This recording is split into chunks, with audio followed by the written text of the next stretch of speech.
Afternoon all. I'm always very excited when Hikaru Nakamura plays Vladimir Kramnik. I think there's a massive clash of personalities and style of play between these two. And what made this game recently even more dramatic, it was in the FIDE World Team Championship, USSA versus Russia. So let's see, Hikaru playing white, kicked off with d4. Vladimir played knight f6. After c4, e6, Hikaru chose actually knight c3, inviting the dreaded pin of the Nimzo-Indian defence, named after Aaron Nimzovich, one of the leading hypermodernists. Bishop b4 was played, and now queen c2, which is one of Kasparov's actually favourite moves. Coincidentally, Kasparov was around at the time of this game, wandering around and looking at these games with great interest. So let's see. Now Vladimir played just castles, and we see a3, which is the most common move here, to win black's bishop pair without structural damage, but instead losing a bit of time with the queen. When the queen captures here, that's the most common thing to do. Now queen takes c3. Now there are various move choices here for black. In fact, the most popular is b6 with over 4,000 games, d6 with nearly 1,000, knight e4 kicking the queen a bit and gaining some tempo, but we see the more solid d5, which is about 460 games relatively, so quite a popular move. Getting a grip more on e4, knight f3, and now Vladimir took. That's the idea, to take here actually.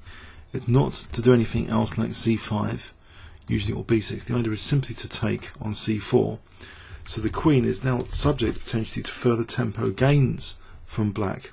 After queen takes c4, we see b6 is the idea. The queen can be kicked potentially with bishop a6. Bishop g5 is the main move here. Bishop a6.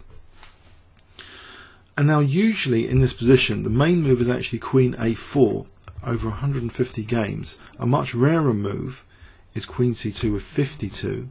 And an extremely rare move was played, which was queen c3. Extremely rare, with only 3 games in my live book. Let's put on an Nd7 Kg6 here, because initially it just seems to be going into a potential attack with knight e4, for example. But I think black just ends up, if knight e4, I think we just take on d8. So knight takes c3, and we can dare to take on c7. I'm not sure of the strength of this gambit here. I think white should be okay. Engine seems to like white anyway. So queen c3. That knight is definitely, it seems, pinned, and c7 is going to drop after. So black just played h6. And now we see white voluntarily giving up the bishop. Queen takes f6, and instead of forfeiting castling rights with e3, which is probably playable, I mean e3 is probably playable for bishop takes f1, and if king takes f1, you know, white doesn't stand that badly.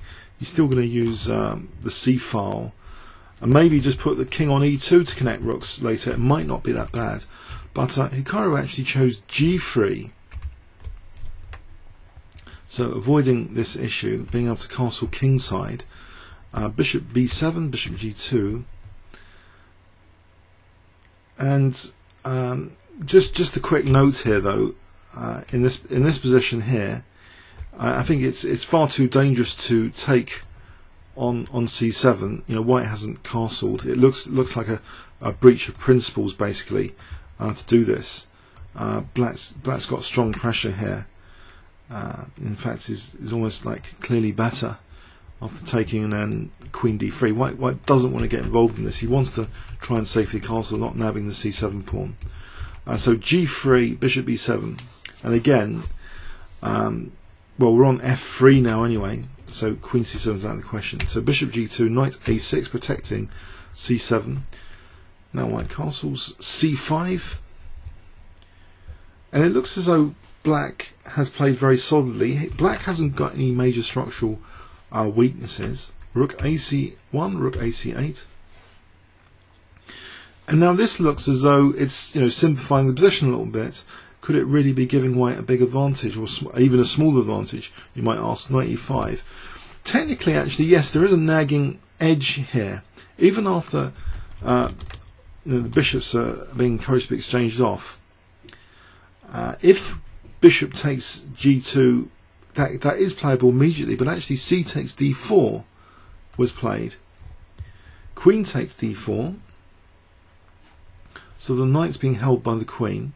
The knight here looks to be more aggressive than the knight here for the moment, and there's still the question about these bishops. So we see bishop takes g2, king takes g2, and now knight c5, and it looks as though black might be potentially threatening knight b3 with that dangerous looking fork.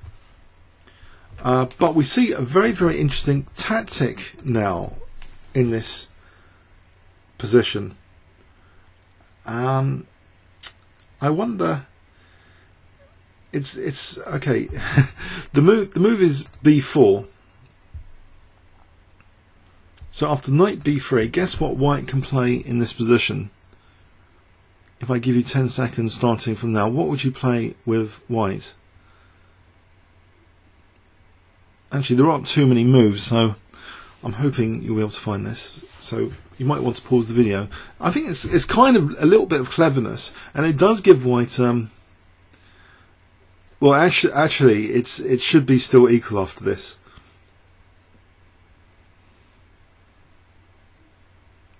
Okay, white played rook takes c8. He's leaving his queen temporarily on praise. The point is, if knight takes d4, and this should be about equal, rook takes, forcing move, we have knight d7 check.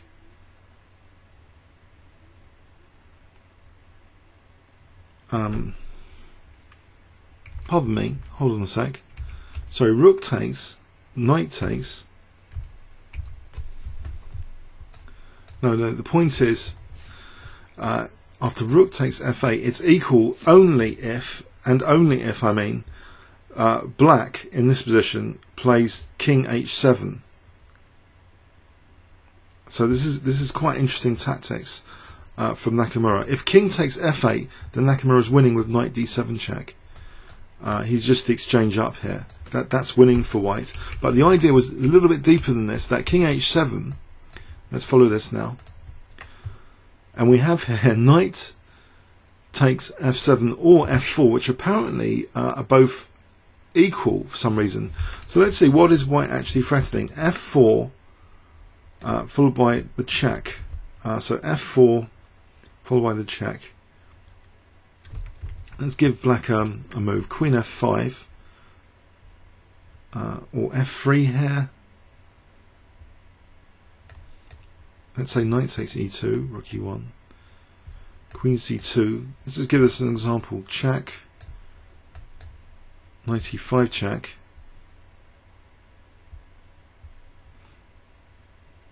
and if king f6, this gets quite involved really.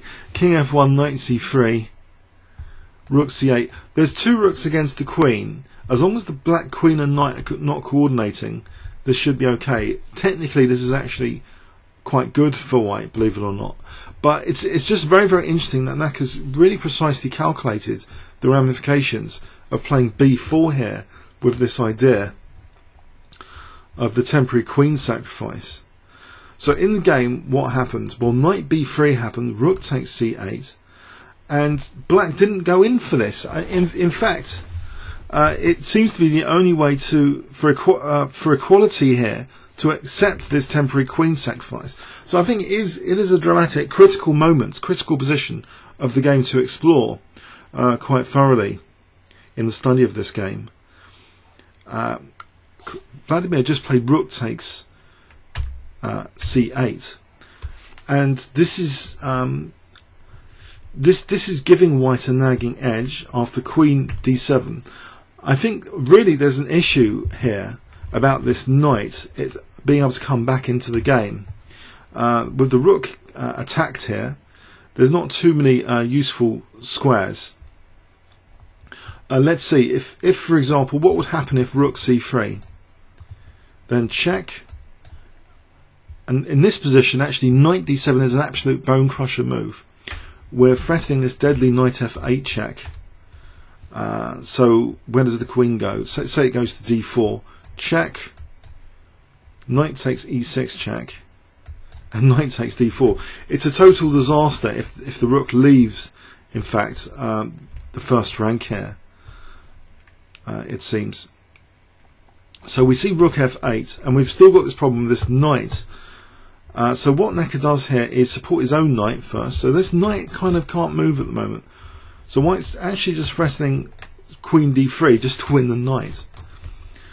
We see queen f5, which, okay, it stops queen f3 and it threatens this check as well, potentially. Rook f3 hits the knight now. So how to protect the knight? There is a couple of ways. The way chosen was queen c2. If queen e4, just temporarily pinning the rook, king f2 renews the threat on the knight. Check, for example, gets the knight out of trouble, it seems. But there's still a bit of trouble here in this position with this pin after b5. This leads to an advantage for white here. This kind of position with this pin is not that pleasant. There seems to be, okay, knight c6 tactically, but here, you know, black's going to be a pawn down. So this knight is actually quite an issue in this position here. It's actually protected with queen c2, and we see queen d3, and again the knight is a very pertinent issue. Queen's come off, so what to do with this knight? It goes now to c1. It's quite an amusing game, really, that this temporary queen sacrifice, which wasn't accepted, leads to this knight issue. Rook d2, rook c8, h4, h5, b5, threatening really to cut off the rook from supporting the knight. Rook c7 was played. This might not be the most accurate, actually. There might be some other ideas here. Going for a rook a8 and a6 is another idea. But we see rook c7, knight c6, king h7. Now rook b2, and with the knight cut off from b3, the king might actually be threatening, funny enough, to munch the knight like this. That's a bit comedic, this game. So Vladimir plays a5. Maybe he's going to lend support of the knight for the b3 square if he plays a4. King f2, rook d7, knight e5, rook c7, rook d2 now, f6. And now there's a different issue here exposed after knight d7. This b6 pawn, because then there's a fast b pawn running b pawn if we can win b6. Knight b3. And another amazing tactical idea, really. Well, simple but amazing, that you probably wouldn't play like this usually. This technically accurate play. Knight f8 check, king g8. For rook d7, the idea is rook d7 here. And we'll still be on b6 if there's a rook exchange. That won't really help to take the rook here, or would it? Well, Vladimir thought that was one of the best moves. If he plays rook c3, then we just have knight takes e6, and if knight c5, or rook takes g7, and then rook e7, white's a bit better. But you know, it's still complicated. There's knight e4 check. You know, black's still got a bit of play, but apparently white's technically better. But in the game, we see actually rook takes d7. I think this might have been the point where Kasparov was shaking his head. Apparently, Kasparov was shaking his head at some point during this game. I suspect this might be it, because there's another amazing episode now of this game in the final phase. After knight takes d7. So both sides are trying to nab each other's pawns as quickly as possible to get running pawns. Knight d4, that's supported. And now what seems to be an exceptionally clever trick to get a very fast a pawn here is played by Vladimir. But this is a very bad position now if black doesn't do anything quick, because black's going to lose b6 and this b pawn will be running here. So for example, with king f7, we just take on b6. And then we come back for a5, and this is just a very pleasant endgame, a pawn up, big pass pawn there. So what Vladimir does looks very, very clever. He actually plays knight takes b5, giving him a very fast a pawn, it seems. So a takes b, a4, and there's only one move here, and for white to have a big advantage. I wonder if you can spot it. So white to play, if I gave you 10 seconds here, what would you play with white? Starting from now.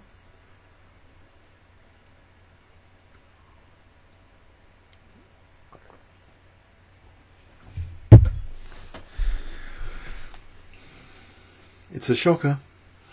It's a big shocker. Okay, you can either get plus 200 points or minus 200. If you did knight takes b6, I think naughty, minus 200 points, a3, and how do we stop the pawn exactly? We can't. No, white wants to get his pawn here, in particular, accelerated, and knight c5 does the trick. It also helps defensively against the a pawn. So the b pawn will be free to run on taking. So if taking, we just get one step faster than black here. This wasn't the game continuation. We're queening first with check. That's the key thing. So I think Naka was must have been licking his lips at this point. A3 was played, knight b3. He's just a whole piece up. The a pawn going nowhere. A2 and for some reason I think I'm not sure these players are on best terms with each other, or Vladimir particularly likes losing to Nakamura, but it did play on a bit here, which it seems a bit pointless to play on against an opponent above 2700 a piece down, but he played on. King f7, king d4, king e7, e4, check, takes, king e6. Yes, white is a piece up really. White doesn't have to give the black king any entry points here either, because there's a final little trick here regarding the c5 square. If this was perceived as an entry point, that little dream is extinguished now, because after king d6, knight b3 prevents entry with king c5, and we're still taking the pawn. And finally now, here Vladimir resigned at move 50. I don't know, I just find the games between these two quite amazing. It seems Nakamura plays in a certain style which I suspect is literally winding up Vladimir Kramnik, because I see Vladimir Kramnik as a very, very classical, dry, positional player, and Hikaru kind of a dynamic, tactical, fun-loving player. And when these two meet, you know, and you get this sort of game, I can't help but laugh, to be honest. Okay, comments or questions on YouTube. Thanks very much.